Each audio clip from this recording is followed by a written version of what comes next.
зікір есепке алыну үшін, зікір етті деп есепке алыну үшін оны айту шарт дейді. Жүректің зікірі ол бөлек нәрсе. Жүрекпен сіз әрдайым зікірде болуыңыз керек.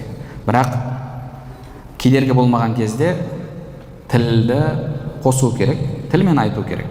Мысалы, намаздан кейін пайғамбарымыз саллаллаху алейхи вассалам кім мына зікірлерді айтса, немесе кім аятул курсиді парыз намаздарынан кейін, яғни парыз намаздары деген кезде біздің имамдарымыз оны 5 уақыт намаздарды түсіндіреді. 5 уақыт намаздардан кейін сіз оны сүннетімен толық оқып болғаннан кейін артынан аятул курсини оқитын болса, ол адаммен жәннаттың арасында тек қана не болады деді?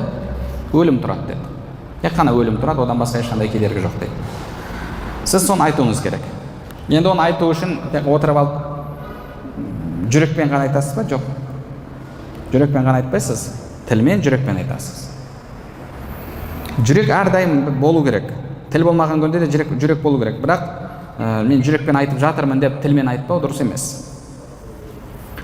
Имам Науауи рахмаллаху айтып жатыр, уәжіп болсын, мустахаб болсын, намазда болсын, намазың сыртында болсын, әлгі зікірлер, мысалы намаздың ішінде уәжіп зікірлер бар, намаздың сыртындағы зікірлер бар, мустахаб болсын, уәжіп болсын, намазда болсын, намаздың сыртында болсын, қандай да бір зікір тілмен айтпайынша есепке алынбайды дейді.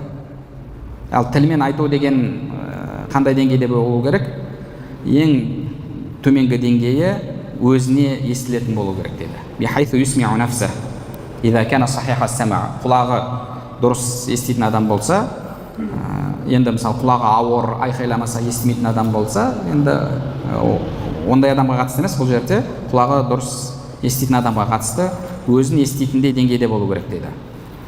Ешқандай бір кедергі болмайтын болса. Сол үшін де зікір айтылған кезде негізі тілмен айтылу керек. Тіл және жүрек. Тек қана жүрекпен айтып жатырмын деп кедергі жоқ кезде тілмен айтпай қою дұрыс емес.